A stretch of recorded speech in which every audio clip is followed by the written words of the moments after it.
I need to create a presentation in PowerPoint about holidays, and someone's created an outline for me in Word. So I'm over in Word, and now I just need to make sure that I apply certain heading styles to my text.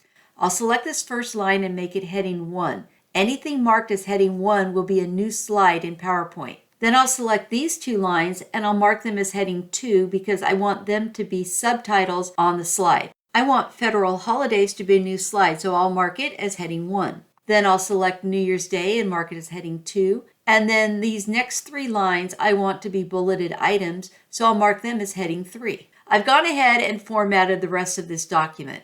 I'll save it. I'll close this file. Now over in PowerPoint, on the Home tab, I'll go to the drop-down portion of New Slide. I'll choose Slides from Outline. I'll point to the Word document, choose Insert, and it's created these slides from the outline.